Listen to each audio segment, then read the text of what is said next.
এই মাদকটা মেইনলি এই কক্সবাজারের উপর দিয়ে আসে। এই জন্য আপনাদেরও একটা কিন্তু বিরাট দায়িত্ব রয়ে গেছে এই মাদকটা নিয়ন্ত্রণ করার জন্য। আপনারা যদি আমাদের সাথে সহযোগিতা করেন, এটা কিন্তু মানে সওয়াবটা আপনারা আল্লাহর কাছেও পাবেন, শুধু আমাদের কাছে না, যে কাজ করে আল্লাহর কাছে সওয়াব পাবেন। আর আমরাও যেটা বন্ধ করি, আমরাও কিন্তু একটা বড় ধরনের সওয়াব পাবো।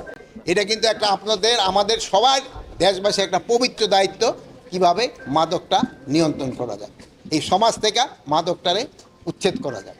স্পষ্ট সিদ্ধান্ত হয়েছে যে আমাদের ভিতরে সাধারণত দেখা যায় যে মাদক ধরা পড়ে, কেরিয়ার ধরা পড়ে, কিন্তু গডফাদাররা ধরা পড়ে না। কোনো অবস্থায় গডফাদাররা যেন ছাড়া না পায়, এই ব্যবস্থা গ্রহণ করার জন্য চাঁদাবাজি বন্ধে সরকার কঠোর অবস্থান নিয়েছে। যে চাঁদাবাজি যে পরিচয় তার হোক না কেন, সে যত উচ্চ লেভেলের হোক না কেন, কাউকে ছাড় দেওয়া হবে না। জনগণ সরব হয়েছে, জনগণ সরব হইলে কিন্তু আর মব ভায়োলেন্স হবে না। জনগণ সরব হইলে তো জনগণই মব ভায়োলেন্স বন্ধ করে দিবে। মব ভায়োলেন্স কোনো অবস্থায় গ্রহণযোগ্য নয়।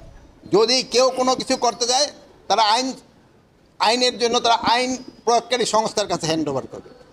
নিজের হাতে কারো আইন তুলে নেওয়ার অধিকার কারো নাই। রোহিঙ্গা সমস্যাটা কিভাবে সমাধান করা যায় এ ব্যাপারে আমাদের কিন্তু একজন উপদেষ্টা আছেন, উনি এই ব্যাপারে দেখতেছেন। হয়তো আমরা কিছুদিনের ভিতরে আল্লাহ দিলে হয়তো রোহিঙ্গা সমস্যাটা কিভাবে সমাধান করা যায় ব্যবস্থা হয়ে যাবে।